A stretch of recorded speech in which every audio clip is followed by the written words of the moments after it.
Branch express courier private limited domestic international cargo உங்கள் இல்லம் தேடி வந்து கொரியர் புக்கிங் டெலிவரி செய்து தரப்படும். டாக்டர் ஸ்ரீவர்மா ஆயுள் தரும் ஆயுர்வேதா அறுவை சிகிச்சை இல்லா குணம் ஆயுள் கால நிவாரணம். மனிதர்களால் விலங்குகளுக்கு நடக்கும் கொடுமைகளுக்கு முடிவு கட்ட வேண்டும் என பிரதமர் நரேந்திர மோடி தெரிவித்திருக்கிறார். குஜராத் கிர் வனவிலங்கு சரணாலயத்திற்கு சென்றிருந்த பிரதமர் அங்குள்ள விலங்குகள் மருத்துவமனையை பார்வையிட்டார். அந்த மருத்துவமனையில் ஆசிட் வீச்சால் பாதிக்கப்பட்ட மற்றும் பாகன்களால் கொடுமைப்படுத்தப்பட்ட யானைகளை பார்த்து வேதனைப்பட்டார் பிரதமர். விலங்குகளுக்கு மனிதர்களால் இத்தனை கொடுமைகள் நடக்கிறதா என்றும் பதிவிட்டிருக்கிறார். மாட்டு சாணத்தை மட்டுமல்லாமல் மாட்டுத்தோல் எலும்புகளை பதப்படுத்தி பயன்படுத்துவதை அதிகரிக்க வேண்டும் என மத்திய உள்துறை அமைச்சர் அமித்ஷா தெரிவித்திருக்கிறார்.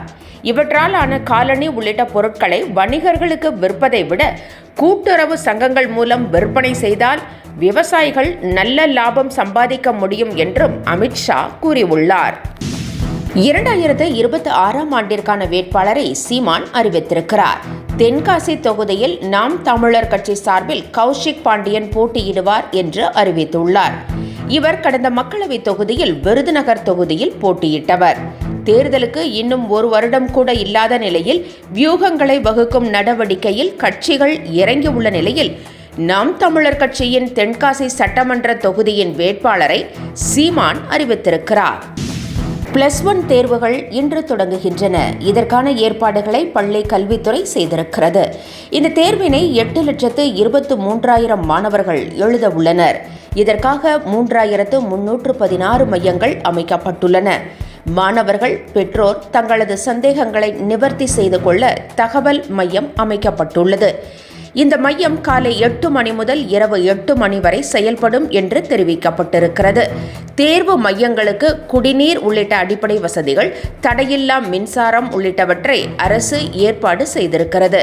கடந்த 3ஆம் தேதி +2 தேர்வுகள் தொடங்கி நடைபெற்று வருகிறது. இளையராஜாவை இசைஞானி என்று அழைப்பதை விட மெஞ்ஞானி என்று அழைப்பது மிக பொருத்தமாக இருக்கும் என்று திருமாவளவன் தெரிவித்திருக்கிறார். வரும் 8ஆம் தேதி லண்டனில் சிம்பொனி இசை நிகழ்ச்சி நடத்தும் இளையராஜாவை சந்தித்து வாழ்த்திய திருமாவளவன், இளையராஜாவிடம் இருப்பது தான் என்ற அகந்தை அல்ல என்றும் அது தன்னை அறிந்த மெஞ்ஞானம் என்றும் அவர் மானுட வாழ்வை எவ்வளவு தத்துவார்த்தமாக புரிந்திருக்கிறார் என்பது வியப்பாக இருக்கிறது என்றும் திருமாவளவன் தெரிவித்திருக்கிறார். இசை என்னிலிருந்து வேறு அல்ல என்று கூறும்போது அவரது கண்களில் ஞான ஒளியை உணர முடிகிறது என்றும் திருமாவளவன் தெரிவித்துள்ளார். பெண்கள் வாய்ப்புகளை பயன்படுத்தி சிறந்து உயர வேண்டும் என சௌமியா அன்புமணி தெரிவித்துள்ளார். பெண்கள் சமூக வலைதளங்களை கவனமாக கையாள வேண்டும் என்றும் அறிமுகம் இல்லாத நபர்களை சமூக வலைதளங்களில் நண்பர்களாக ஆக்கும்போது கவனமாக இருக்க வேண்டும். நமக்காகவே வாழ்க்கையை அர்ப்பணித்த பெற்றோர்களை மதித்து நடக்க வேண்டும் என்றும் சௌமியா அன்புமணி அறிவுறுத்தியுள்ளார். அல்லு அர்ஜுனை வைத்து அட்லி இயக்க உள்ள திரைப்படத்தில் 5 கதாநாயகிகள் நடிக்க உள்ளார்களாம். கதைப்படி படத்திற்கு 5 கதாநாயகிகள் தேவைப்படுகிறார்களாம். அமெரிக்கா, கொரியா உள்ளிட்ட நாடுகளைச் சேர்ந்த 3 நடிகைகளை வைத்து இயக்க திட்டமிடப்பட்டுள்ளதாம். இருப்பினும் மெயின் கதாநாயகிகளாக ஜான்வி கபூரும் மற்றொரு இந்தி நடிகையும் நடிக்க உள்ளதாக தகவல் வெளியாகியுள்ளது. தமிழக கடற்கரையில் ஆழ்துளை எரிவாயு கிணறுகள் அமைக்கும் திட்டத்தை கைவிட வலியுறுத்தி முதலமைச்சர் மு.க.ஸ்டாலின் பிரதமருக்கு கடிதம் எழுதியிருக்கிறார். இது தொடர்பாக அவர் வெளியிட்ட அறிக்கையில், மன்னார் வளைகுடா பகுதியில் ஒன்றிய அரசு மேற்கொண்டிருக்கும் கடல்சார் ஆழ்துளை எரிவாயு கிணறு அமைக்கும் நடவடிக்கை குறித்து கவலை தெரிவித்திருக்கிறார். இந்த பகுதி கடந்த 1989ஆம் ஆண்டு உயிர்கோள காப்பக பகுதியாக மத்திய அரசால் அறிவிக்கப்பட்ட பகுதி என்றும் முதலமைச்சர் குறிப்பிட்டுள்ளார். இது சுற்றுச்சூழல் அமைப்புகளை உள்ளடக்கிய வளமான பல்லுயிர் பெருக்கத்தை கொண்டது என்றும் பல்வேறு கடல்வாழ் உயிரினங்களின் புகலிடமாக விளங்குகிறது என்றும் முதலமைச்சர் குறிப்பிட்டுள்ளார். இந்நிலையில் துரதிர்ஷ்டவசமாக ஏல அறிவிப்பினை தமிழக அரசை கலந்து ஆலோசிக்காமல் ஆழ்துளை எரிவாயு கிணறுகள் அமைக்கும் திட்டத்தை மத்திய அரசு அறிவித்திருப்பதாகவும் இந்த திட்டத்தை கைவிட வேண்டும் என்றும் முதலமைச்சர் வலியுறுத்தியிருக்கிறார். முதலமைச்சர் மு.க.ஸ்டாலின் தலைமையில் தொகுதி மறுசீரமைப்பு குறித்து இன்று அனைத்துக் கட்சித் தலைவர்கள் கூட்டம் நடைபெறுகிறது. இதற்கு கடும் எதிர்ப்பு தெரிவித்துள்ள முதலமைச்சர் மு.க.ஸ்டாலின், மக்கள் தொகை அடிப்படையில் மக்களவை தொகுதிகள் வரையறுக்கப்பட்டால் தற்போது தமிழகத்திற்கு 39 தொகுதிகள் 31 தொகுதிகளாக குறையும் என்று தெரிவித்திருக்கிறார்.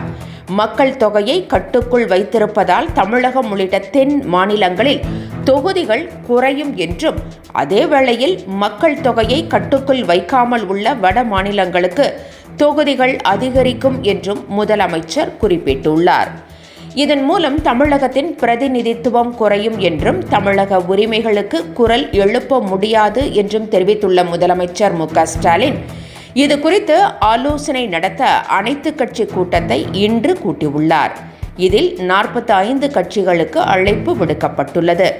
அதிமுக, காங்கிரஸ், தமிழக வெற்றிக் கழகம், மக்கள் நீதி மய்யம் என பல்வேறு கட்சிகள் பங்கேற்கும் நிலையில் பாஜக, தமிழ் மாநில காங்கிரஸ் மட்டும் பங்கேற்கவில்லை.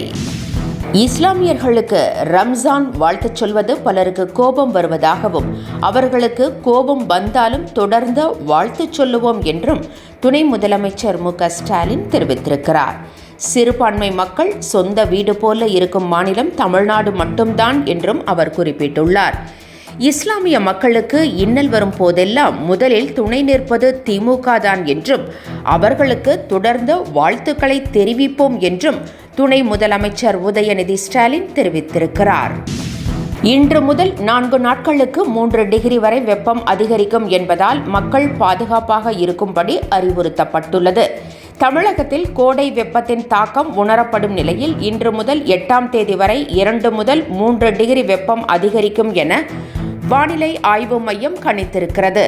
முதியோர்கள் 12 முதல் 3 மணி வரை வெளியே வர வேண்டாம் எனவும், உடலில் நீர் சத்துக்களை தக்க வைத்துக் கொள்ள வேண்டும் என்றும், இறுக்கமான ஆடைகளை அணிய வேண்டாம் என்றும் சுகாதாரத்துறை நெறிமுறைகள் வெளியிட்டிருக்கிறது. தமிழகத்தில் புதிதாக 6 மருத்துவக் கல்லூரிகளுக்கு அனுமதி வழங்க வேண்டும் என தமிழக சுகாதாரத்துறை அமைச்சர் மா. சுப்பிரமணியன் மத்திய அமைச்சர் ஜே.பி. நட்டாவிடம் நேரில் கடிதம் வழங்கினார்.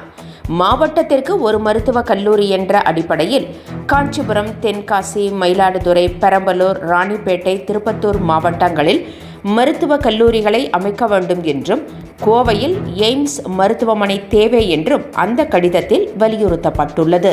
Branch express courier private limited, domestic international cargo உங்கள் இல்லம் தேடி வந்து கொரியர் புக்கிங் டெலிவரி செய்து தரப்படும்.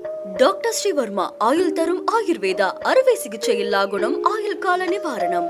என்றும் உங்களுடன் மை இந்தியா. முக்கிய செய்திகளை உடனுக்குடன் தெரிந்து கொள்ள சப்ஸ்கிரைப் பண்ணுங்க, பெல் பட்டனை பிரஸ் பண்ணுங்க. என்றும் உங்களுடன் மை இந்தியா.